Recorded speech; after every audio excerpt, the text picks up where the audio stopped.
नमस्कार दोस्तों, मैं राशि आप सभी का एक बार फिर से स्वागत करती हूँ। दोस्तों, चैत्र नवरात्रि की शुरुआत इस बार 2 अप्रैल 2022 दिन शनिवार से हो रही है।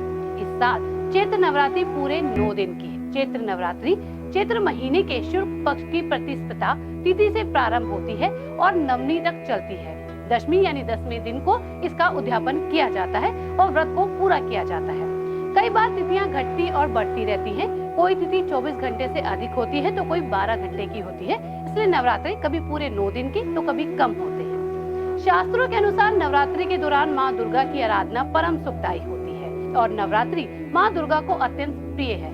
शास्त्रों में लिखा गया है कि माँ दुर्गा नवरात्रि के दिन जमीन पर आती यानी धरती पर आके भक्तों के कष्ट दूर करती है। माना जाता है इस दिन देवी माँ धरती पर अवतरित होती हैं और अपने भक्तों की मनोकामना भी पूरी करती हैं। इन दिनों में हर कोई चाहता है कि देवी माँ उसके घर विराजे। ऐसे में नवरात्रि शुरू होने से पहले हमें अपने घर में कुछ चीजों का ध्यान रखना चाहिए। इसमें सबसे पहले आता है साफ सफाई। दोस्तों, देवी माँ को साफ सफाई बहुत पसंद है, इसलिए नवरात्रि आने से पहले अपने घर में साफ सफाई रखें। इसके बाद आता है टूटा फूटा सामान। दोस्तों, हमें अपने घर में किसी भी प्रकार का टूटा फूटा सामान नहीं रखना चाहिए। खासकर से ध्यान रखना चाहिए कि छत पर किसी भी तरह का कोई कचरा ना हो। इसके साथ खराब या बेकार फर्नीचर भी नवरात्रि आने से पहले अपने घर से निकाल देना चाहिए। जिस घर में साफ सफाई होती है उसी घर में माँ देवी आती है। तीसरा आता है खराब पड़ी घड़ी और ताले। दोस्तों, घड़ी समय के लिए होती है और निरंतर चलती रहती है, इसलिए वास्तु में घड़ी को प्रगति और निरंतर दोनों से ही जोड़ के रखा जाता है।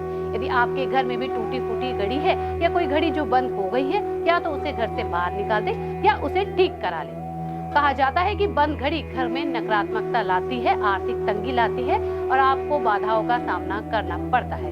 इसी तरह दोस्तों, यदि आपके घर में भी पुराने ताले या जंग लगे ताले हैं, उन्हें भी तुरंत निकालकर फेंक देना चाहिए। कहा जाता है कि ये ताले आपकी किस्मत का ताला भी बंद कर देते हैं। इसके साथ आती है खंडित मूर्तियाँ। दोस्तों, घर में साज सज्जा के लिए रखी गई मूर्तियाँ या पूजा स्थान पर भगवान की प्रतिमाएं यदि रखी हैं और वो खंडित हैं तो उन्हें घर में नहीं रखना चाहिए। और कहा जाता है ये मूर्तियाँ घर में नकारात्मकता लेकर आती हैं और आपके लिए एक आर्थिक संकट खड़ा कर देती है। इसलिए दोस्तों, नवरात्रि आने से पहले इन चीजों का ध्यान रखें, अपने घर में साफ सफाई रखें।